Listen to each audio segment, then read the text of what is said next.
5 pinakamatatagal na bakery sa Pilipinas na patuloy na pinipilahan. Hanggang ngayon, number 5, Panaderia Pantoja. Nagsimula noong 1950 sa Tanawan City, Batangas, ang Panaderia Pantoja sa pangunguna ng mag-asawang Aurelio Pantoja at Celinda de Mayuga Pantoja. Mula sa isang lumang pugon na kanilang inayos, unti-unti itong naging isa sa pinakakilalang panaderya sa Batangas at sa buong Pilipinas. Hanggang na ngayon, patuloy pa rin itong dinarayo dahil sa kanilang mga klasikong tinapay at biskwit tulad ng Jacobina, Paborita, Ensaymada, Broas at Yema Cake.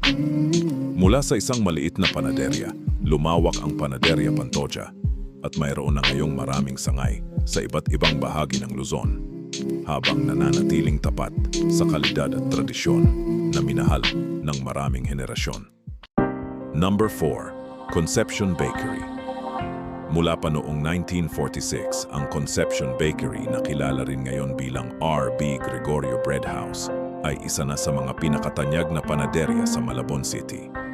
Sa loob ng mahigit 7 dekada, nanatili itong paborito ng mga Malabueño dahil sa kanilang mga klasikong tinapay at pastry. Pinakatanyag dito ang kanilang pianono, pati na rin ang broas, kamachile at patsensya na patuloy na ginagawa ayon sa tradisyonal na pamamaraan. Number 3, Kamuning Bakery.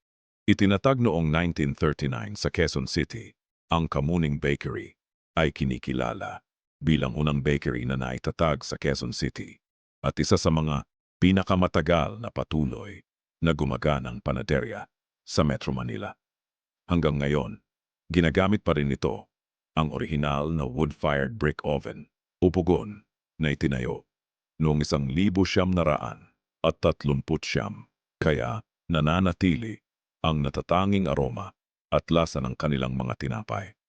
Pinakasikat dito ang pandeswelo, isang tinapay na direktang niluluto sa sahig ng pugon, pati na rin ang kanilang pandesal at iba pang tradisyonal na pastry.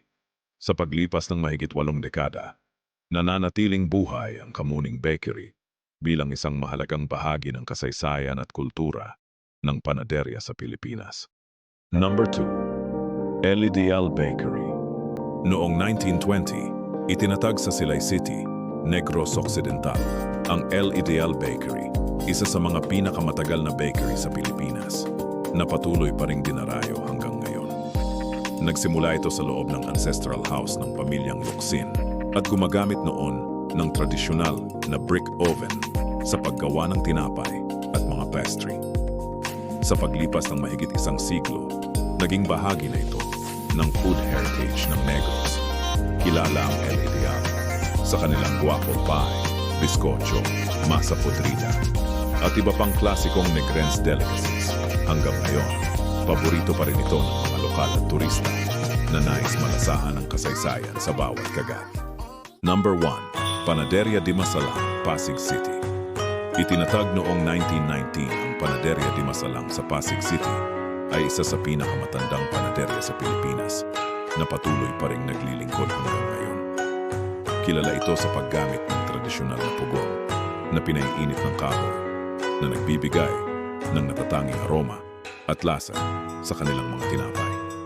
Hanggang ngayon, dinarayo pa rin ito ng mga mamimili para sa kanilang pandesal, bonete, ensaymada, egg pie, at ang sikat na hindi ko akalain na nananatiling paborito ng maraming henerasyon.